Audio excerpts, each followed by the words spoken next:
It's Tuesday, February 17, 2026. And, usually we start these deep dives by jumping right in, maybe cracking a joke about how much coffee we needed to get through the reading list. But today feels a little different. It feels heavier. It does. It really does. It's one of those mornings where you feel a page of history actually turning. Yeah. If you've seen the alerts on your phone, you already know what we're talking about. We all woke up to the news that the Reverend Jesse Jackson has passed away. He was 84. And it doesn't matter where you fall politically or even what generation you're from. You just have to acknowledge that a titan, a real titan, has left the building. Absolutely. This is a man who marched across the Edmund Pettus Bridge, who was there on the balcony of the Lorraine Motel. Who held Dr. King. And then he spent the next 60 years trying to reshape American politics. I mean, his death really does mark the end of a very specific era of civil rights leadership. It's a huge moment. And we're going to spend some real time on Jackson later in the dive because the sources are fascinating. But this is where things started getting, well, a little weird in our research. Spooky is the word I'd use. We started looking at today's date, February 17th, and not just as the day Jackson passed, but as this recurring timestamp in history. And the pattern that we found is, honestly, it's kind of startling. Yeah, so we aren't just doing a eulogy today. We're going on a mission. We're trying to trace what I've started calling the DNA of autonomy. The DNA of autonomy. I like that. Because when you stack the sources, you find 4 completely distinct events all happening on this exact date, February 17th, and they span over a century. And we're not talking about random, on this day in history trivia. We're talking about a patent for a kitchen tool in 1891. Then the birth of a militant revolutionary in 1942. Then a massive geopolitical explosion in 2011. And then finally Jackson's passing today in 2026. On the surface, a butter churn and a Libyan civil war couldn't seem more disconnected. They really don't seem to have much in common. But when you lay them out chronologically, they fit together like a puzzle. They show us the evolution of how people define freedom. Okay. We're going to watch that definition morph from like a simple economic tool to armed self-defense to a national revolution and finally to political coalition building. So let's start at the very beginning, the foundation. We're winding the clock all the way back to February 17, 1891. And the place is the United States, Vermont specifically. And the name you need to know is Albert C. Richardson. Richardson. Okay, so he's often just a footnote in history books. Yeah. But on this day, he gets a patent for a churn. And I have to be honest, when I saw churn in the notes, I thought, are we really talking about butter? How does this relate to freedom? Right, but you have to look at the mechanics of it. Before Richardson, churning butter was it was miserable work. Yeah. It was this up and down plunger style motion. It took hours. It would break your back, and it was super inefficient. Richardson was an engineer at heart, so he designed this device that used a gearing mechanism and a crank. So instead of that up and down motion, you're just turning a handle. Exactly. He converted reciprocating motion into rotary motion inside the drum. It sounds so simple to us now, right?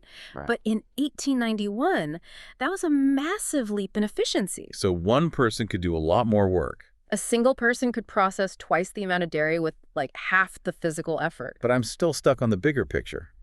Why is this a freedom story and not just a better kitchen gadget story? Because context is everything. Look at the date again, 1891. Okay. We are only one generation removed from the end of slavery. The promise of Reconstruction has completely collapsed. We are deep in the rise of Jim Crow laws. Right. For a black man in America at that time to invent a device, draft the technical schematics, and then successfully navigate the federal patent office to secure intellectual property rights, that is an act of rebellion. It's claiming ownership in a system designed to deny you that. It's what I'd call quiet ingenuity. Richardson represents a very specific strategy from that era. You couldn't vote freely, you couldn't sit where you wanted on a train. Yeah. But if you could invent a machine that everyone needed, you carved out a little space of economic autonomy for yourself. It reminds me of that idea that, before you can revolutionize the world, you have to be able to feed yourself. That's the takeaway.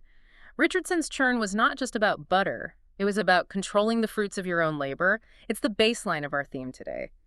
The struggle for freedom so often begins with the struggle for economic self-sufficiency. So 1891 gives us the tool, yeah, the invention. Now let's jump forward 50 years. Because the strategy, it shifts dramatically. We're moving from the quiet inventor to the loud protector. February 17th, 1942, Monroe, Louisiana. And a child is born, Huey Percy Newton. And this is an origin story that I think a lot of people just gloss over. We all have that image of Huey Newton, right? The co-founder of the Black Panther Party, the guy in the wicker chair with the spear and the beret. But the sources, they paint a much more complex picture of his early life. He was a child of the Great Migration. His parents, Walter and Armelia, were sharecroppers in the South, and they packed everything up and moved to Oakland, California during World War II, looking for those shipyard jobs. They were chasing that same economic freedom that Richardson was trying to build. Exactly, but when they got to Oakland, they just found a different kind of oppression. And the sources mention Newton struggled hard in school. Teachers thought he was slow. They actually classified him as educable, mentally retarded at one point. Which is just so ironic, considering he taught himself how to read by studying Plato's Republic and eventually earned a PhD in social philosophy. Wow. He was incredibly intellectual, but he realized that intellect wasn't enough to stop a police baton. And this is where that February 17th connection gets so intense. On his birthday, we have to look at what he built. In 1966, he co-founds the Black Panther Party for self-defense. And you have to note that full name, for self-defense. Okay, but I have to play devil's advocate here for a second. Because when most people hear Black Panthers, they don't think about Plato or self-defense. They think about guns. They think about guns. Yeah. Confrontation. Yeah. So was it really about defense, or was it about picking a fight? Well, that's the billion-dollar question, isn't it? And if you look at Newton's own writings, he would argue the fight was already there. He was just deciding to hit back. Okay. Where Richardson in 1891 sought autonomy through a patent, Newton looked at the streets of Oakland, where police brutality was just rampant, and decided that autonomy required a shield. This is the famous police strategy. Exactly. They would follow police cruisers, holding law books in one hand and shotguns in the other, standing at exactly the legal distance away, shouting legal advice to whoever was being arrested. It was performative, it was militant, and it was terrifying to the establishment. But the research we pulled for this dive highlights something else, the survival programs.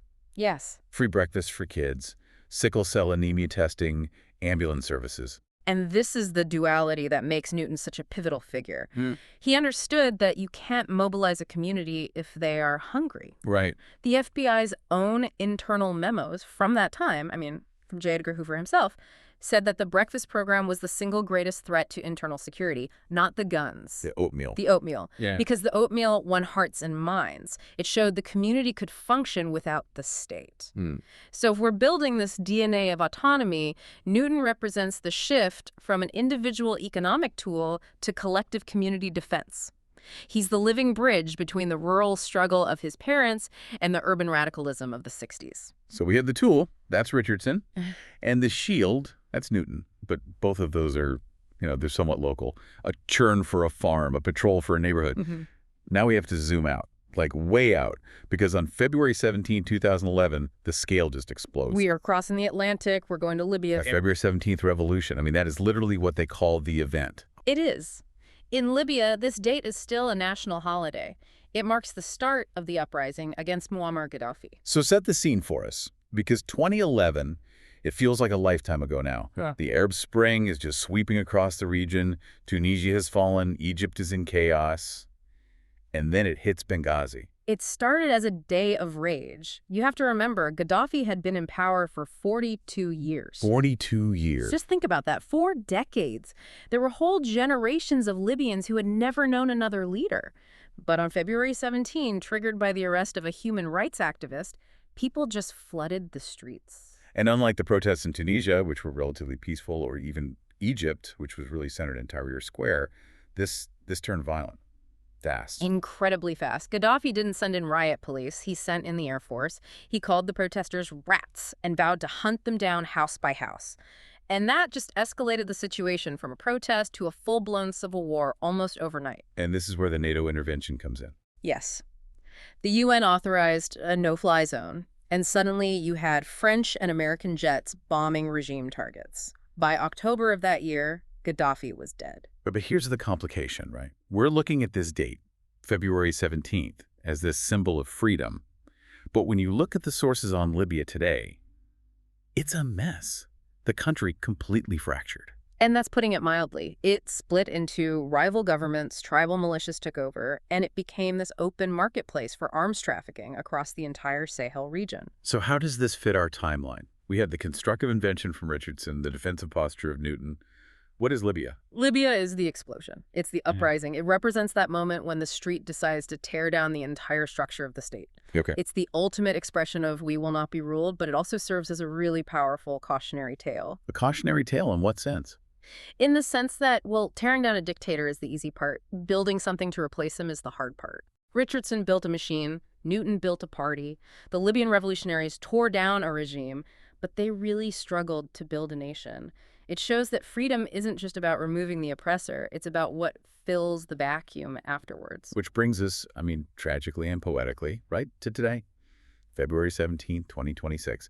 And the man who spent his entire life trying to figure out how to fill that vacuum with something constructive. We are back in Chicago, and we are saying goodbye to the Reverend Jesse Jackson. It feels so heavy to talk about him in the past tense. I mean, this is a guy who ran for president in 1984 and 1988.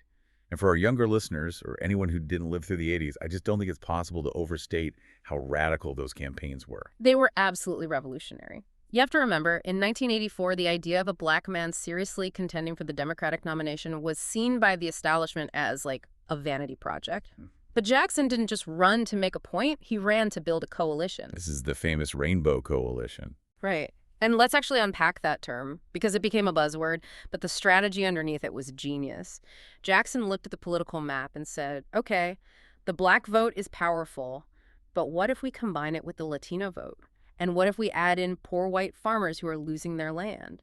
And union workers? And peace activists? He was trying to find the class solidarity that, transcended race. Exactly. He realized that the struggle for economic dignity, remember Richardson's Churns, that was the common denominator? He famously went to rural Missouri and spoke to white farmers who had never even seen a black politician in their lives, and he won them over because he talked about debt and foreclosure. Sources all mention that he's the one who paved the way for Obama. Oh, without a doubt. Without Jesse Jackson in 84 and 88, there is no Barack Obama in 2008. It's that simple. Jackson did the heavy lifting of registering millions of new voters and proving that a coalition of the dispossessed could actually wield real power. But he never held the office. He never got the presidency. No. But in our timeline of February 17th, he represents the final evolutionary step. Okay, lay it out for us. 1891. Richardson gives us the tool that's innovation. 1942. Newton gives us the shield self-defense. 2011. Libya gives us the uprising revolution. And then 2026. Jackson gives us the coalition political power. He was trying to work within the system to change it, whereas Newton and the Libyan rebels were working outside or against it. And he did it with just unbelievable stamina. I mean, the man was diagnosed with Parkinson's years ago. He had progressive supranuclear palsy. He could barely walk. He could barely speak at the end. And he was still out there. And yet, as recently as 2021, he was getting arrested at the Capitol fighting for voting rights. That image of him in his wheelchair still showing up. Yeah, that's going to stick with people for a long time. Sure. It's the definition of resilience. He understood that the work is just. It's never finished. So when we look at this whole stack of sources, from a butter churn to a state funeral, it's overwhelming. Oh. And really forces you to ask, so what? What are we supposed to do with all this information on a Tuesday morning? I think the so what is that freedom isn't a single destination, and it certainly isn't a single method. History offers us a toolkit. A menu of resistance. In a way, yeah. I mean, look at the world right now. It feels so fractured. It feels unstable. If you're listening to this and you feel economically vulnerable, maybe you need the spirit of Albert Richardson. Maybe you need to invent your way to autonomy. Or if you feel like your community is under attack, maybe you look at the discipline of the early Panthers. Or if you look at the political landscape and all you see is division, maybe you need to take a page from Jackson's book and start building bridges with people who don't look like you. It's about picking the right tool for the right moment. Exactly. And with the passing of Jesse Jackson, it really feels like a baton has been dropped. He was one of the last living links to the King era. And this raises a really provocative question for everyone listening. What's that? If the last century of February 17th moved from individual invention to collective defense to national revolution to political coalition, what is the next phase? That's a scary question. It is. We are in a moment of incredibly high technology, high surveillance, and deep, deep polarization. With Jackson gone, who picks up that rainbow mantle, Do we even have the capacity to build coalitions anymore, or are we just fracturing back into tribes? The tools are there, right? I mean, we have more connectivity than Richardson or Newton could have ever dreamed of, but do we have the will to use them for each other? That remains to be seen. But history tells us that on this date, February 17th, something usually shifts. Well, there you have it. A butter churn, a revolutionary, a civil war, and a legend. A legacy of struggle and ingenuity, all wrapped up in one single date on the calendar. We hope this deep dive gave you a moment to pause today. And a moment of respect for the Reverend. Absolutely. Rest in power. And to all of you listening, stay curious, keep looking for those connections, and keep diving deep. We'll see you next time.